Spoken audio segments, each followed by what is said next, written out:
Hi എല്ലാവർക്കും വന്നാസ് രുചിക്കൂട്ടിലേക്ക് വീണ്ടും സ്വാഗതം.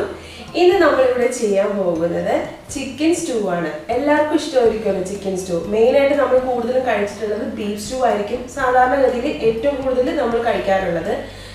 റെയർ കേസ് ചിലവർ കഴിക്കുന്നതും ചിലർ കഴിച്ചിട്ടുണ്ടാവില്ല. അപ്പോൾ ചെയ്ത് നോക്കാത്തവർക്കും കൂടെ വേണ്ടിയാണ് ഞാൻ ഈ ഒരു റെസിപ്പി നിങ്ങൾക്ക് വേണ്ടി പരിചയപ്പെടുത്തുന്നത്. അപ്പോൾ നമുക്ക് നേരെ വീഡിയോയിലോട്ട് പോകാം. ഞാനൊരു പാൻ ചൂടാക്കാൻ വെച്ചിട്ടുണ്ട്. അതിലേക്ക് നമുക്ക് ഓയിൽ ഒഴിച്ചു കൊടുക്കാം.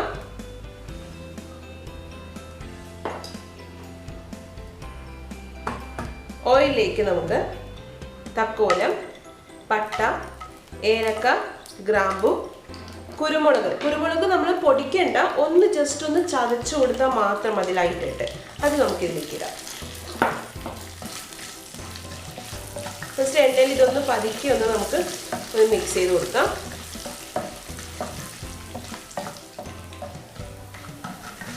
ഇനി ഇതിലേക്ക് നമുക്ക് വെളുത്തുള്ളി അരിഞ്ഞു കൊടുത്തത്, ഇഞ്ചി അരിഞ്ഞത്, സവാള,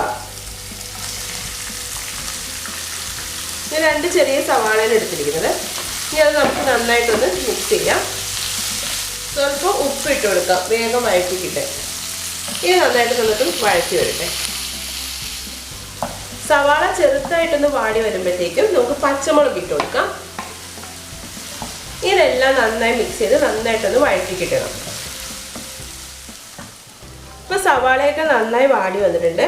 ഇനി ഇതിലേക്ക് നമുക്ക് ഓൾറെഡി ഞാൻ ചിക്കൻ വേവിച്ച് വെച്ചത്, ഉപ്പ് ഇട്ട് വേവിച്ചതാണ്. മഞ്ഞൾപ്പൊടിയൊന്നും ഒട്ടും ഇടരുത്. ചിക്കൻ വേവിച്ച് വെച്ചതാണ്. മാക്സിമം ചിക്കൻ കുറച്ച് ചെറിയ പീസായിട്ട് കട്ട് ചെയ്യണതായിരിക്കും എപ്പോഴും നല്ലത്. ചിക്കൻ ഒന്ന് മിക്സ് ചെയ്ത് കൊടുക്കാം.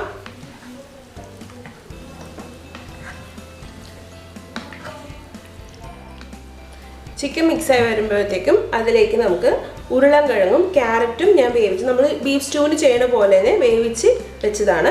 അത് നമുക്ക് ഇതിലേക്ക് ഇട്ട് കൊടുക്കാം.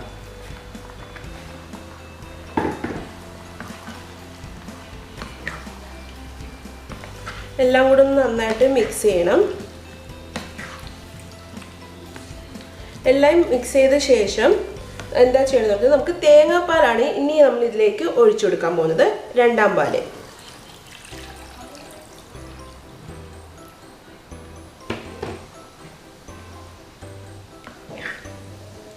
ഈ തേങ്ങാപ്പാലിൽ കിടന്ന് ഇതെല്ലാം ഒന്ന് മിക്സായി വരണം, നന്നായിട്ടൊന്ന് തിളക്കണം. അപ്പോൾ ഇതിലെല്ലാം ഈ മസാലയുടെ എരിവും പുളിയും ഒക്കെ പിടിക്കും. ഇപ്പോൾ ഉപ്പ് കുറവാണെങ്കിൽ അതനുസരിച്ച് ഉപ്പിട്ട് കൊടുക്കണം. കുറച്ച് ഉപ്പിട്ട് കൊടുക്കാം. നമ്മൾ ആദ്യമേ സവാള വാട്ടാൻ വേണ്ടി മാത്രം ഉപ്പിട്ടിട്ടുണ്ടായുള്ളൂ. അപ്പോൾ കുറച്ച് ഉപ്പിട്ട് കൊടുക്കാം.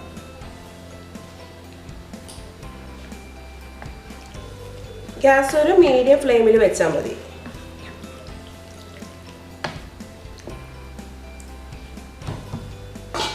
തിളക്കാൻ വേണ്ടി നമുക്ക് ജസ്റ്റ് ഒന്ന് അടച്ചു കൊടുക്കാം.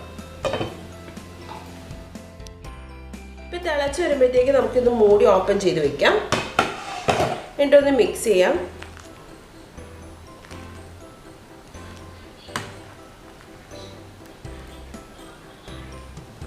ഇനി എന്താ ചെയ്യണമെന്ന് നോക്കാം. ഞാൻ 1 ടീസ്പൂൺ കോൺഫ്ലവർ പൗഡർ ഇതുപോലെ മിക്സ് ചെയ്ത് കുറച്ച് വെള്ളത്തിൽ ഒന്ന് മിക്സ് ചെയ്ത് എടുത്തിട്ടുണ്ട്. നമുക്ക് ഇതിലേക്ക് ഒഴിച്ചു കൊടുക്കാം, ഒന്ന് തിക്കാവാൻ. ഇത് നിങ്ങൾക്ക് ഇതെല്ലാം വേറെ പല ഓപ്ഷൻസ് ഉണ്ട്. നമുക്ക് റസ്ക് പൊടി പൊടിച്ചിട്ട് ഇതിലിടുന്ന ഓപ്ഷൻസൊക്കെ ഉണ്ട്. നമുക്കത് ഇതിലേക്ക് ഒഴിച്ചു കൊടുക്കാം. അപ്പോൾ ഒന്ന് കുറുകി കിട്ടും. കുറച്ച് മതി കേട്ടോ, ഓപ്ഷനിലാണ്. നിങ്ങൾക്ക് വേണമെങ്കിൽ മാത്രം മതി, ഒന്ന് തിക്കാവണമെന്നുണ്ടെങ്കിൽ മാത്രം. ഇതെല്ലാം കൂടെ നന്നായിട്ട് ഒരു 5 മിനിറ്റോളം ഒന്ന് തിളച്ചൊന്ന് കുറുകി വരട്ടെ. ഇപ്പം നന്നായി തിളച്ച് വരുന്നുണ്ട്. ഈ സമയം നമുക്കിതിലേക്ക് കുറച്ച് കറിവേപ്പില ഇട്ട് കൊടുക്കാം. അതിനുശേഷം തീയൊന്ന് കുറച്ച് വെക്കണം. കുറച്ച് വെച്ചിട്ട് നമുക്ക് തലപ്പാൽ ഒഴിച്ചു കൊടുക്കണം, 1ാം പാല്. അത് സ്വല്പം ഇതിലേക്ക് ഒഴിച്ചു കൊടുക്കാം.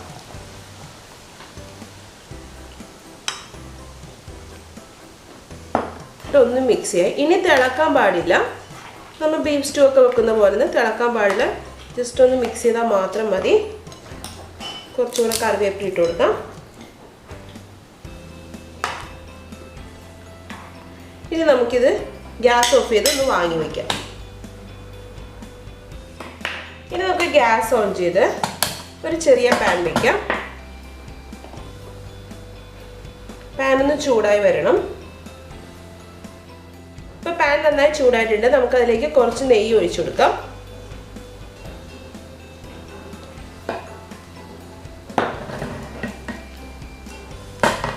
നെയ്യൊന്ന് ചൂടായി വരുമ്പോൾ നമുക്ക് കശുവണ്ടി, അതായത് അണ്ടിപ്പരിപ്പ് ഒന്ന് മിക്സ് ചെയ്ത് ഒന്ന് പതുക്കെ ഫ്രൈ ചെയ്തെടുക്കാം.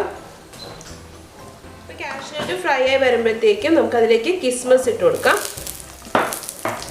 രണ്ടും കൂടെ ഒന്ന് നന്നായി മിക്സ് ചെയ്ത് വരണം. കിസ്മസ് ഒന്ന് ബോളായിട്ട് വരണം, വീർത്ത് വരണം. അപ്പോൾ അത് കറക്റ്റാവും.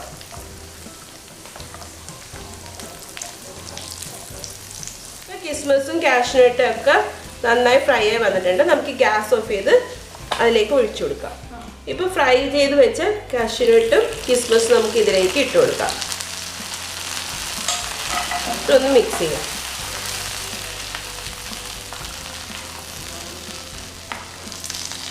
ഇപ്പോൾ ചിക്കൻ സ്റ്റൂ റെഡി ആയിട്ടുണ്ട്. നമുക്കിനി ഇതൊരു ബൗളിലേക്ക് മാറ്റാം.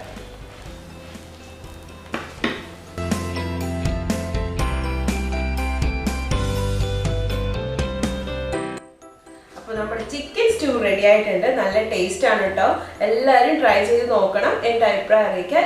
വീഡിയോ ഇഷ്ടപ്പെട്ട ലൈക്ക് ചെയ്യാനും ഷെയർ ചെയ്യാനും മറക്കരുത്. ഒപ്പം എൻ്റെ ചാനൽ ആദ്യമായിട്ടാണ് നിങ്ങൾ കാണുന്നതെങ്കിൽ ഒന്ന് സബ്സ്ക്രൈബ് ചെയ്തും കൂടി സപ്പോർട്ട് ചെയ്യണം. അപ്പോൾ അടുത്തൊരു രുചിക്കൂട്ടുമായി നെക്സ്റ്റ് വീഡിയോയിൽ കാണുന്നവരെ ബൈ ഫ്രണ്ട്സ്.